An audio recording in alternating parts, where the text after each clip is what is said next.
राजस्थान की सियासत में पिछले एक महीने से जारी ड्रामा अब खत्म हो गया है। बगावती रुख दिखाने वाले सचिन पायलट मान गए हैं और आज ही वो राजस्थान वापस जाएंगे। इस बीच राज्य के मुख्यमंत्री अशोक गहलोत ने बयान दिया है कि अब पार्टी में सब ठीक है, कोई भी विधायक उनका साथ छोड़कर नहीं गया है। सचिन पायलट जिस दिन दिल्ली गए उस दिन इनके साथ 25 विधायक भी थे। 12 जुलाई को सचिन पायलट ने अशोक गहलोत की सरकार को अल्पमत में होने का ऐलान कर दिया और सरकार गिराने के संकेत देने लगे। सचिन पायलट ने कहा कि मैंने अपने परिवार से कुछ संस्कार हासिल किए हैं, चाहे कितना भी मैं किसी का विरोध करूं, किसी भी दल का नेता हो या मेरा कट्टर दुश्मन, मैंने कभी ऐसी भाषा का प्रयोग नहीं किया।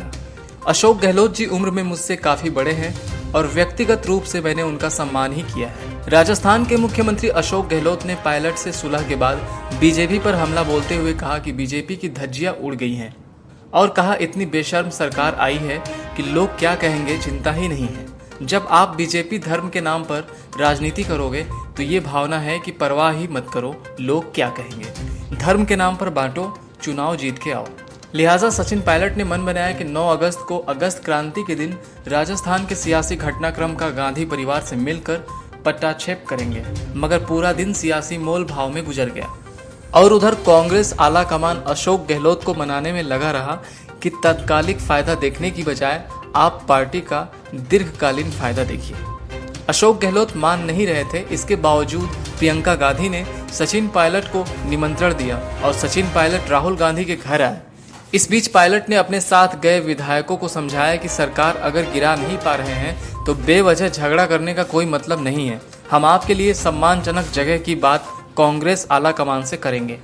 कहा जा रहा है कि दोनों ने एक दूसरे से गिले शिकवे किए। प्रियंका गांधी ने कहा कि पार्टी ने इतना कुछ दिया और उस पार्टी को आप छोड़ने के बारे में कैसे सोच सकते हैं।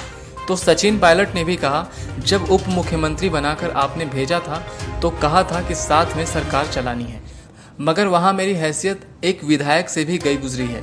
बचपन से लेकर अब तक की बातें हुई जहां पर कई दौर भावनात्मक संबंधों के भी आए। सीएम ने कहा कि इनकम टैक्स और सीबीआई का गलत इस्तेमाल किया जा रहा है, धर्म के नाम पर राजनीति को भड़काया जा रहा है, लेकिन हमारी सरकार 5 साल पूरा करेगी और अगले चुनाव में जीत दर्ज करेगी। अशोक गहलोत ने कहा कि आज मैं मुख्यमंत्री हूं, ऐसे में नाराज विधायकों को मनाने की जिम्मेदारी मेरी है, जब तक जिंदा हूं उनका अभिभावक रहूंगा।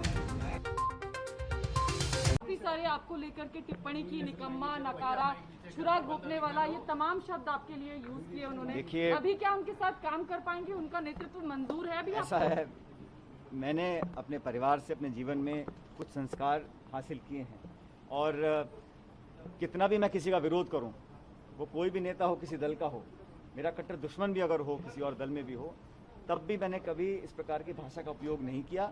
अशोक गहलोत जी मुझसे उम्र में काफ़ी बड़े हैं और व्यक्तिगत रूप से मैंने हमेशा उनका मान सम्मान ही किया है, लेकिन अगर वर्किंग में, काम करने के तरीके में, गवर्नेंस में अगर मुझे कोई इशू दिखता है तो मेरा अधिकार है कि मैं उसमें अपना विरोध जाहिर करूं। लेकिन मुझे लगता है कि जिस प्रकार की टीका टिप्पणी हुई, जिन शब्दों का प्रयोग किया गया, दुख तो हर इंसान को होता है, मैं भी इंसान हूँ, लेकिन उसको अब मैं समझता हूँ मैं उस पर रिस्पॉन्ड करूँ वो उचित नहीं है। पब्लिक डिस्कोर्स में एक संवाद और एक शालीनता और एक लक्ष्मण रेखा होनी चाहिए और मैंने अपने 20 साल के जीवन में कभी उस लक्ष्मण रेखा को पार नहीं किया, इसलिए मैं उस पर कोई टिप्पणी नहीं करना चाहता हूं। लेकिन इतना जरूर कहना चाहता हूं कि जिस प्रकार के आरोप लगाए गए, जिस प्रकार की बातें बोली गई, आज वो सब सच दुनिया के सामने आ चुका है। सचिन जी, आपने बड़ी बात हर खबर पर होगी आपकी पकड़। सब्सक्राइब करिए हमारे चैनल विद्रोही आनंद को और बेल आइकॉन दबाना न भूलिए।